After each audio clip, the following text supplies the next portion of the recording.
ও মা গো, লাগছে খুব, আর দিও না। জান, প্লিজ চুপ করো, কেউ শুনে ফেলবে। আমার ভালো লাগছে না, প্লিজ ওসব বাদ দাও। একটু সহ্য করতে পারো না? আমার খুব ভালো লাগছে। না না, একটু আর সহ্য করব না। ওকে, আমি ওসব করা বাদ দিব না। তোমার যা খুশি করো। নীলা আমার কথা শোনা মাত্র চিৎকার দিয়ে ওঠে। আহ, ও মা গো, জ্বলে গেল গো। নীলা চিৎকার শুনে কিছুটা ভয় পেয়ে গেলাম। দ্রুত নীলার মুখ চেপে ধরতেই নীলা আমার হাতে কামড় বসিয়ে দেয়। অমনি আমিও ব্যথায় চিৎকার করে উঠি। আহ, নীলা ছাড়ো, লাগছে তো খুব। কেমন লাগে শুনি? আমারও এমন লাগছিল। কথাটা বলে নীলা আমার হাত ছেড়ে দেয়। এমন সময় দরজায় কেউ নক করে। এই ঈদের দিনে তোদের দুজনের কি হয়েছে রে? এভাবে দুজনে চিৎকার করছিস কেন?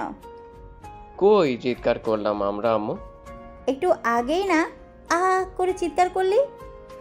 ভুল শুনেছ তুমি, আমরা কেউ চিৎকার করিনি। চুপ কর তুই, আর দরজা খোল, দেখি তোদের কি হয়েছে। আম্মুর কথা শুনে নীলার দিকে তাকালাম।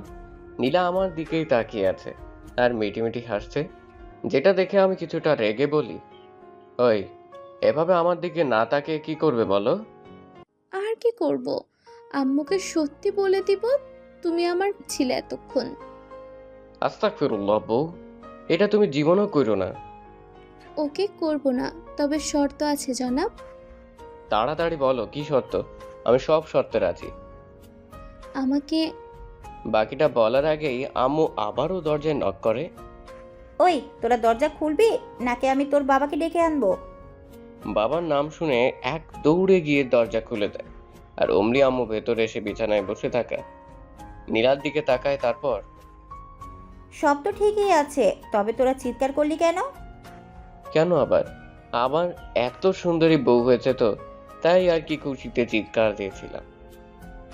হ্যাঁ আম্মু, আমিও এই একই কারণে চিৎকার দিয়েছি। নীলা, মিথ্যা বলিস না।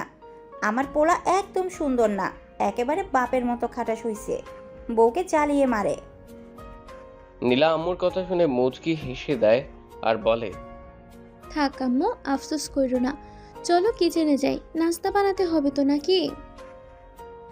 তোকে যেতে হবে না, তোরা গোসল করে নে। আর এই বান্দর, সকাল 7টা বেজে গিয়েছে, 8টায় নাকি ঈদের জামাত, তোরা বাসায় বসে আছিস, তাড়াতাড়ি নে। আম্মুর কথা শুনে নীলার দিকে তাকায়। নীলা বুঝতে পারে ওকে আমি কি বুঝাচ্ছি। আম্মু, তুমি যাও, তোমার বান্দর ছেলেকে আমি সাজিয়ে দিচ্ছি। নীলার কথা শুনে আম্মু চলে যায়। আর অমনি নীলাকে কোলে তুলে নিয়ে ওর কপালে আলতো করে চুমু দিয়ে বলি, ওই, আমি কিভাবে বাদর হলাম শুনি? তুমি বান্দর, শুধু আমার বান্দর, বুঝলে? নীলার কথা শুনে মুচকি হেসে ওকে নিয়ে চলে আসি বাথরুমে। দুজনেই গোসল শেষ করে বের হতেই দেখি আম্মু হাতে পাঞ্জাবি আর পায়জামা নিয়ে দাঁড়িয়ে।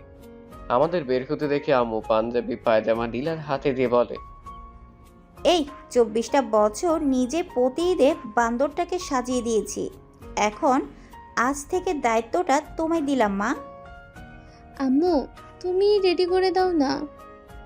হুম, এখন আর না, বউ হয়েছে ছেলের, এখন ছেলের বই ছেলেকে সাজিয়ে দিবে, আমি যাই। কথাটা বললে আম্মু চলে যায়। নীলাও আমাকে পাঞ্জাবি পরিয়ে চোখে সুরমার আতর লাগিয়ে দিয়ে বলে, চলুন আমার পরাণের স্বামী, নিচে যাই।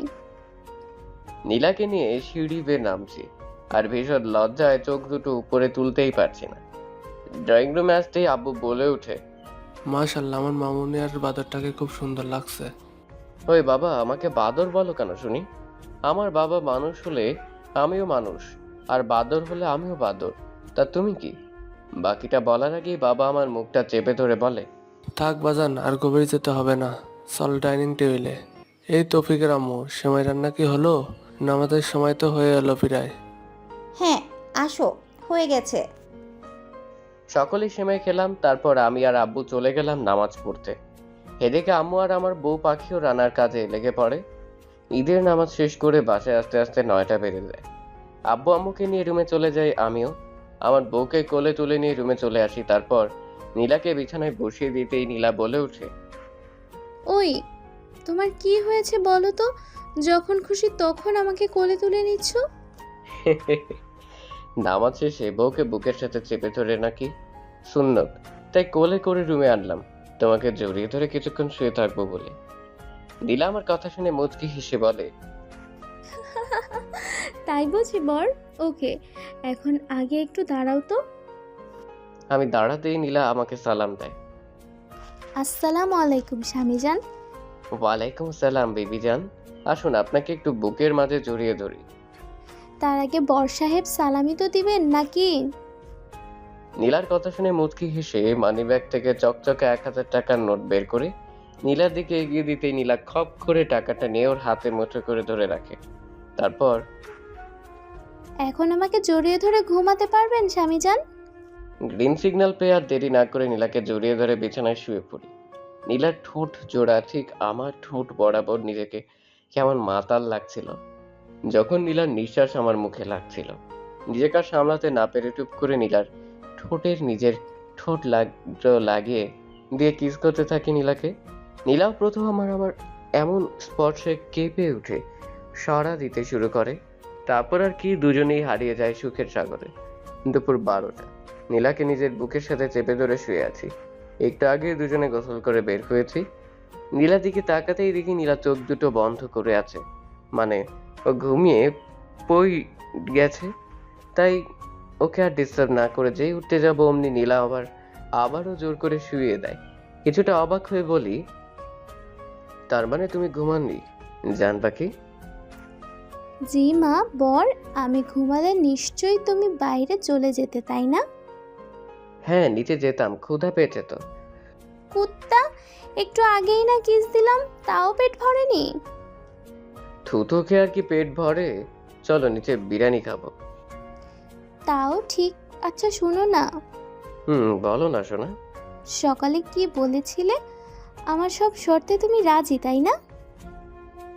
হ্যাঁ রাজি, তাও সত্যিটা কখনোই আম্মুকে বলো না। আমার কথা শুনলে আমি বলবো না। ওকে, আমি শুনবো, বলো কি বলবে। দুপুরে খাওয়া দাওয়া শেষে আমি যেখানে যেতে বলবো তুমি আমাকে সেখানে নিয়ে যাবে। অবশ্যই নিয়ে যাব। নীলা আমার কথা শুনে আলতো করে আমার গালে চুমু এঁকে দেয়। খাওয়া দাওয়া শেষে নীলাকে নিয়ে বের হই। নীলার কথা মতো ড্রাইভ করতে করতে চলে আসে একটা বিশাল উন্মুক্ত কবরস্থানে। কিছুটা অবাক হয়ে বলি, নীলা কবরস্থানে কেন আসলাম? এখানেই তোমার শ্বশুর শাশুড়ি শুয়ে আছে, তাদের কবর জিয়ারত করতে এসেছি। নীলার কথা শুনে অবাক হলাম।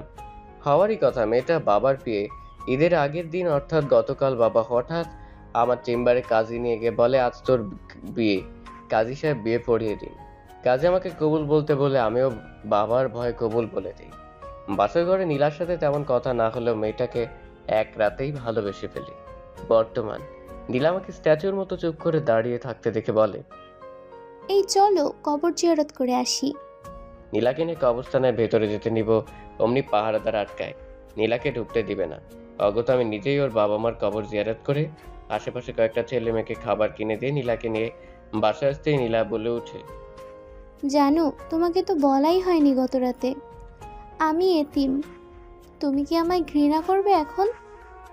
আজব, ঘৃণা করব কেন? তুমি আমার স্ত্রী।